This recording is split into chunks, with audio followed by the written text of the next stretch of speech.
नमस्ते। तारीख है 12 जनवरी 2026 और आज की बड़ी खबरों पर एक तेज नजर डालने का वक्त हो गया है। देश दुनिया में आज काफी कुछ हुआ है, तो चलिए फटाफट से शुरू करते हैं। शुरुआत करते हैं एक ऐसी खबर से जिसका असर पूरी दुनिया पर पड़ सकता है।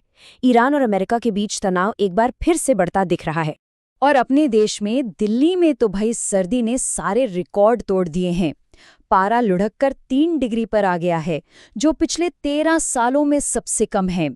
हड्डियां कंपा देने वाली ठंड पड़ रही है। वहीं खेल की दुनिया से भी एक जबरदस्त खबर है। विराट कोहली ने एक और बड़ा कीर्तिमान अपने नाम कर लिया है। तो बस बने रहिए, इन सभी खबरों को अब थोड़ा और जानते हैं। तो सबसे पहले बात करते हैं देश और दुनिया की बड़ी हलचल की। आखिर चल क्या रहा है और इन घटनाओं का मतलब क्या है? ईरान ने अमेरिका और इजराइल को एक तरह से सीधी सीधी चेतावनी दे डाली है। उनका साफ कहना है कि अगर उन पर कोई भी मिलिट्री एक्शन होता है तो वो इस इलाके में मौजूद अमेरिकी ठिकानों और इजराइल पर जवाबी हमला करने से बिल्कुल नहीं हिचकेंगे। अपने देश के अंदर भी सियासी माहौल गर्म है। देखिए, दक्षिण भारत में एक तरफ तमिलनाडु के सीएम स्टालिन ने कांग्रेस का एक प्रस्ताव ठुकरा दिया है, जिसे राहुल गांधी के लिए एक झटके की तरह देखा जा रहा है। तो वहीं दूसरी तरफ पड़ोसी राज्य केरल में गृह मंत्री अमित शाह ने कहा है कि राज्य का विकास सिर्फ और सिर्फ भाजपा ही कर सकती है। और एक बहुत बड़ी इंटरनेशनल खबर, डोनाल्ड ट्रंप ने ऐलान किया है कि अमेरिका 66 अंतर्राष्ट्रीय संगठनों से बाहर हो जाएगा। और जानते हैं हैरानी की बात क्या है?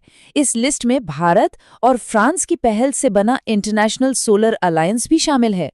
चलिए अब बात करते हैं मौसम की, जो खासकर उत्तर भारत में इस वक्त सबसे बड़ी खबर बना हुआ है। ठंड का कहर वाकई जबरदस्त है। दिल्ली में तो पारा 13 साल के सबसे निचले स्तर यानी 3 डिग्री सेल्सियस पर है। और मौसम विभाग ने बिहार के लिए भी चेतावनी जारी की है कि वहां भी तापमान 4 डिग्री तक गिर सकता है।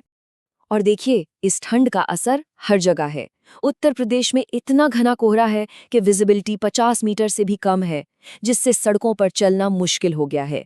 ट्रेनें 4 से 5 घंटे लेट चल रही हैं। और दिल्ली में तो ठंड के साथ साथ जहरीली हवा का डबल अटैक है, जिससे लोगों की परेशानियां और बढ़ गई हैं। हाँ, इस मुश्किल वक्त में प्रशासन भी एक्शन में है। दिल्ली में बेघर लोगों को इस कड़ाके की ठंड से बचाने के लिए रैन बसेरों यानी नाइट शेल्टर्स की संख्या बढ़ाई जा रही है, ताकि किसी की जान पर ना बनाए। चलिए अब फटाफट से देश के अलग अलग राज्यों से आ रही कुछ अहम खबरों पर भी नजर डाल लेते हैं। सबसे पहले बिहार की बात, जहां सरकार ने एक बड़ा फैसला लेते हुए 71 आईपीएस अफसरों का तबादला कर दिया गया है। ये एक बड़ा प्रशासनिक फेरबदल माना जा रहा है। उत्तर प्रदेश के अयोध्या में रामलला के दर्शनों के लिए श्रद्धालुओं का हुजूम उमड़ रहा है। और अब मकर संक्रांति को देखते हुए वहां सुरक्षा के बहुत ही कड़े इंतजाम किए गए हैं। पश्चिम बंगाल में गंगा सागर मेले की धूम मची हुई है। लाखों की संख्या में श्रद्धालु पहुंच रहे हैं। इस बीच ममता बनर्जी सरकार ने तीर्थयात्रियों के लिए 5 लाख रुपए के बीमा कवर का ऐलान किया है। और बात झारखंड की, जहां मुख्यमंत्री ने राज्य में सूखे के हालात को लेकर एक हाई लेवल मीटिंग की है और अधिकारियों को किसानों तक फौरन मदद पहुंचाने के निर्देश दिए हैं। तो चलिए अब माहौल को थोड़ा बदलते हैं और रुख करते हैं खेल और एंटरटेनमेंट की दुनिया की तरफ। क्रिकेट की दुनिया में आज का दिन विराट कोहली के नाम है। जी हाँ, उन्होंने क्रिकेट के भगवान कहे जाने वाले सचिन तेंदुलकर का एक और बड़ा रिकॉर्ड तोड़ दिया है और नंबर 1 की पोजीशन पर अपना कब्जा जमा लिया है। विमेंस प्रीमियर लीग यानी WPL 2026 में मुंबई इंडियंस ने दिल्ली कैपिटल्स को 50 रनों से करारी शिकस्त दी।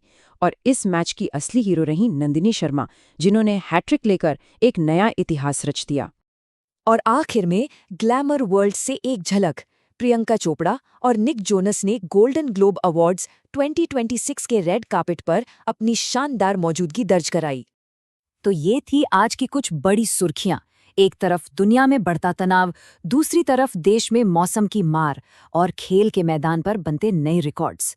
ये सारी घटनाएं भले ही अलग अलग लगे, पर सवाल यही है कि ये सब मिलकर हमारे आने वाले कल की कैसी तस्वीर बना रही हैं। सोचने वाली बात है।